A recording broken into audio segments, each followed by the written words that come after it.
For my video, I wanted to talk about one of my favorite readings so far.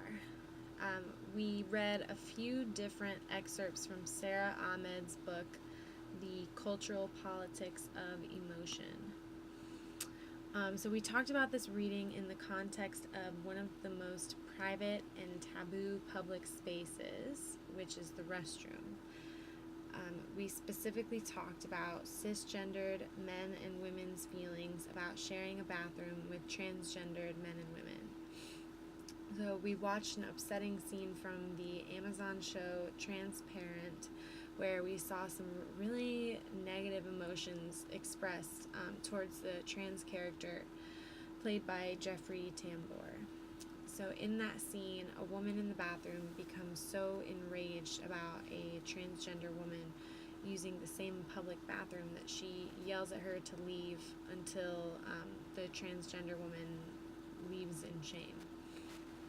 So unfortunately, these interactions are perfect examples of the way that emotions interact with the bodies of others, and how our own personal life experiences, beliefs, and fears can influence the way we interact with the world. So every single person in the world, all 7 or so billion of us, we each have our own personal narrative that gets us through life. So the lens that we view the world through is clouded by judgments, cultural standards, personal preferences, all that we've developed throughout our lives. And we interpret the world through a combination of feelings and thoughts, and a combination of intuition and rationality. So our feelings affect everything from, where we go out to eat, who we eat with, how we're going to treat the waiter at the restaurant, and how we view and interact with strangers. So we can see the cold hard evidence, but we paint our own picture with our emotions and attachments. So in the book, Sarah Ahmed talks in depth about this heart and body connection in the introduction. So she paints a picture of how our minds are deeply interconnected with our hearts, and how our ego and emotions affect the way that we interpret and understand our world. So here's a little excerpt from the book. We do not love and hate because objects are good or bad, but rather because they seem beneficial or harmful. Whether I perceive something as beneficial or harmful clearly depends on how I am affected by something. This dependence opens up a gap in the determination of feeling. Whether something is beneficial or harmful involves thought and evaluation, at the same time that it is felt by the body. The process of attributing an object as being or not being beneficial or harmful, which may become translated into good or bad, clearly involves reading the contact we have with objects in a certain way. So, if the difference between good and bad is up to interpretation, then emotions must be involved at some level, right? Well, so while our brain is receiving information in the form of sights and sounds, and all of our other senses, our gut tells us how we're feeling about all of that information. So essentially, what I look at is not 100% what I will interpret as reality, because my own experiences and emotions are transferred to that person or thing, and my mind does not separate the physical reality from my emotional reality. So my perception of that person or thing actually becomes that person or thing, at least from my conscious perspective. So Sarah Ahmed brings up the example of the frightened child who faces a giant bear. The bear itself may not be inherently frightening, but the child has been brought up in a culture that teaches children to fear bears. So the child has only been exposed to this fearful emotional response when confronted by a bear. So it's all a matter of perception and kind of a nature versus nurture. You know, was she trained to be afraid of bears, or is she naturally afraid of bears? Descartes suggests that objects do not excite diverse passions because they are diverse, but because of the diverse ways in which they may harm or help us.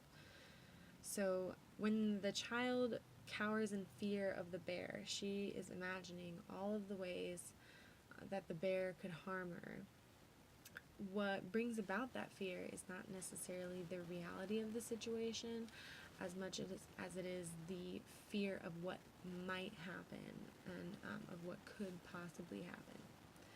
So in the world of someone who is a bigot, they are raised to hate or fear anything that's different than themselves, or anything that deviates from what they've been taught is the norm. So even if there is no need for hate or rage in a situation, that person will view the situation through their own emotional lens, filling in certain blanks for themselves. So this is why some people are so offended when they come into contact with a transgender man or woman, and especially in such a private and personal place as a public restroom. So they're experiencing something completely outside of their comfort zone, and they will react to it in anger or sometimes fear. So in Sarah Ahmed's, back to her reading, emotions are relational. They involve reactions or relations of towardness or awayness in relation to such objects. We have a contact with an object and an orientation towards that object. To be more specific, the aboutness of fear involves a reading of contact. So, as we know, our emotions about an object affect our physical proximity to it. And this is why we walk towards cute puppies so we can play with them, but it's also why we run away screaming when we see a giant spider. So neither the puppies or the spider are inherently good or evil, but we have cultural narratives about both of them. Puppies are cute and spiders are scary. So this kind of goes back to that bear example. Are we genuinely scared or happy, or have we just been taught that these are the appropriate emotional responses? So according to Ahmed, the story of evolution is narrated not only as the story of the triumph of reason, but the ability to control emotions and to experience the appropriate emotions at different times and places. So there are social scripts and cues for nearly every situation. We're expected to be happy when a baby laughs, and to cry at funerals, and to be angry if someone cuts us off in traffic. So there are appropriate emotions for different times and places, but who teaches us these social standards? Was the child in the forest scared by the bear itself, or was she cowering in fear because she was taught that that's what you do when you see a bear? So it's kind of, a chicken or an egg question. Which comes first, the fear itself or our perceived reaction to it? So as humans, we do have that fight or flight instinct within us, but we still have emotional attachments and reactions to frightening and exciting stimulus. So the question is whether we feel afraid because we think our environment is scary, or because our body is reacting physically to that environment. As in Sarah Ahmed's book, says the bodily changes follow directly the perception of the exciting fact, and that our feeling of the same changes as they occur is the emotion. Emotion is the feeling of bodily change. The immediacy of the is suggests that emotions do not involve processes of thought, attribution, or evaluation. We feel fear, for example, because our heart is racing, our skin is sweating. Emotions involve appraisals, judgments, attitudes, or a specific manner of apprehending the world, which are irreducible to bodily sensations.